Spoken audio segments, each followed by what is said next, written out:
YouTube land, Rival here. Thanks for stopping by.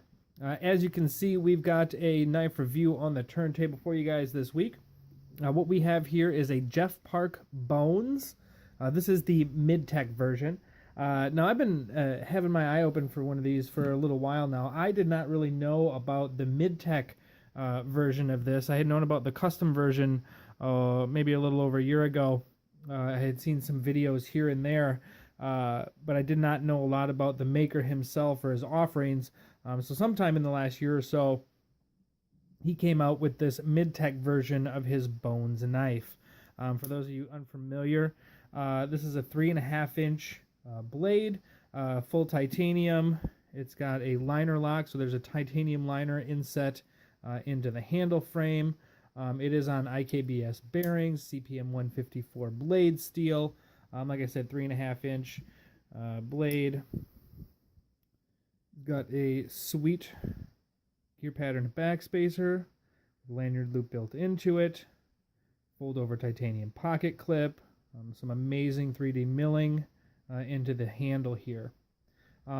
Just a freaking sweet offering, and it is a skinny little knife. Like I said, it caught my eye on the interwebs about a year or so ago.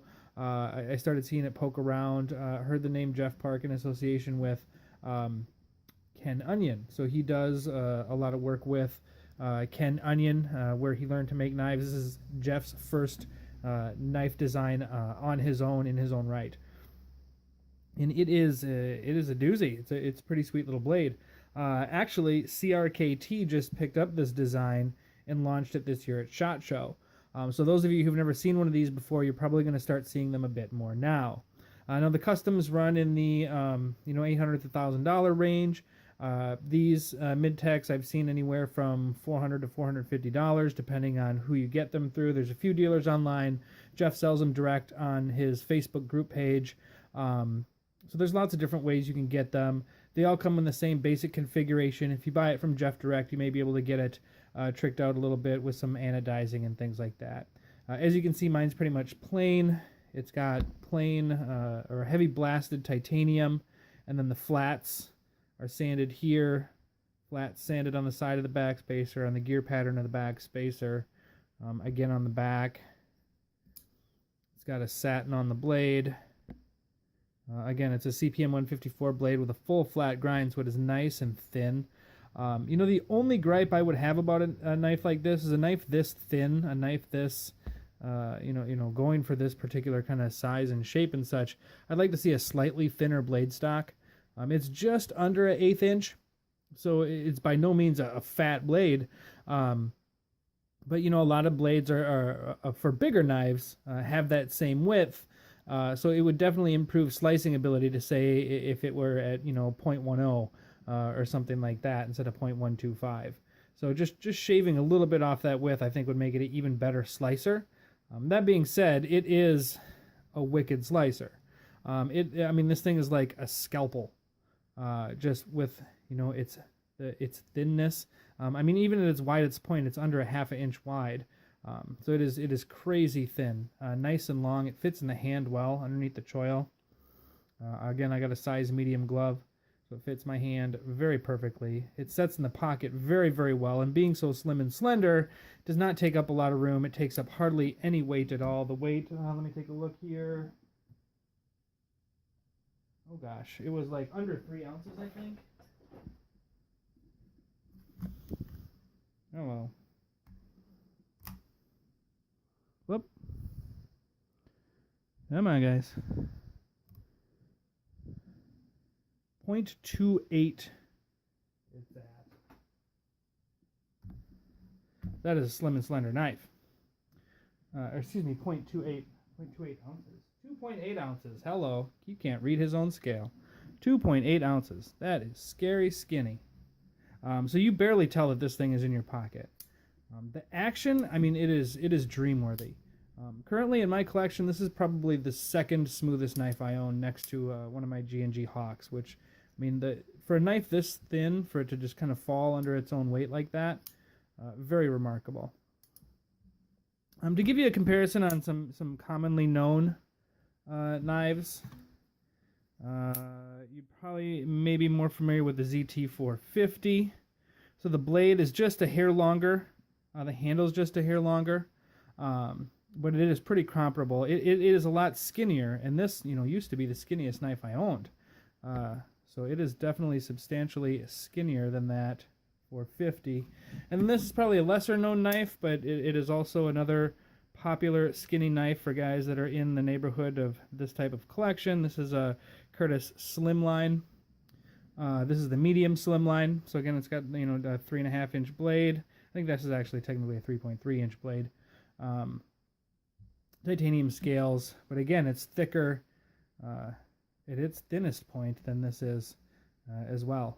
So, as far as comparison goes, this is what I would call a good summer knife. You can be able to throw this in a pair of shorts, still have a full 3.5 inch knife, and not have, a titanium brick weighing down your shorts in the summertime. So I like knives like that as we start to get into the season. The action, like I said, it is phenomenally smooth. Addictingly so. Like, ever since I got this thing, I've just been flipping it back and forth. It is amazing action. I love the little details on this knife too. For example, on the flipper, you can see they skeletonized the flipper tab. Very cool. It's got an internal stop pin hidden in here. Everything rests, with exception to the jimping at the very top of the blade, everything rests inside the knife handle itself, almost like a Quaken style. I absolutely love that. Love it. Oh, text message. And when it is in the open position, that jimping sticks out just enough where your fingers can get a little bit of purchase. So if I had a glove on, or if I was gripping nice and tight, it's definitely going to lock me in there. The grip on this knife is fantastic. The way it's kind of set up, you get very good control if you have to do some fine slicing. Like I said, scalpel-like. You can almost put it in a pencil grip if you need to do some fine cutting. It's that thin. It's that comfortable to kind of hold. So all in all, I'm extremely impressed with this knife. I don't know who manufactured it. I know it is a Midtech. I know a lot of the hand assembly is done by Jeff himself. The main differences being between this and his custom version. His custom version, he CNCs himself instead of having somebody else cut out and send him the parts. He has his own custom pivots, so his pivots are even milled out on the customs. He has a sculpted clip as opposed to a fold-over clip on his customs as well. And then, they'll be denoted by, on the blade marking, it will say Jeff Park Hawaii instead of Jeff Park Design. So those are the main differences between the titanium, well, that and the price. Those are the main differences between the Midtech version and the custom versions. The CRKT versions, I think, are going to be under $100. It's going to have some like Aus-8 steel and some stainless steel handle. Great opportunity to get into the knife. But man, this version of it right here, the Midtech version, really blows me away. It's extremely impressive knife, extremely comfortable to handle and to carry, fun to deploy. I've been carrying it for, I got it maybe 2 weeks ago now. I've been carrying it nonstop ever since. It has kicked out a couple of things out of my pocket. So very pleased and ecstatic to have this in my collection. I would imagine at some point we're going to do something with those handles. They can't just stay plain titanium forever. But this is one of those knives where I like it so much the way it is and comes and set up. I don't have that itch in my soul to go out and pimp this thing out or modify it right off the bat. Some knives I get them and within 2 hours I've got them ripped apart and I'm doing something to them. This knife, just excellent design, excellent execution. The aesthetics are fantastic. The ergonomics are fantastic. The geometry is fantastic. If you've got an opportunity to get one of these, I say absolutely go ahead and do it. That's all I've got on the turntable for you guys this week. We'll have some more reviews and hopefully some more pimp jobs coming out soon. Thanks for stopping by. Like and subscribe. Peace.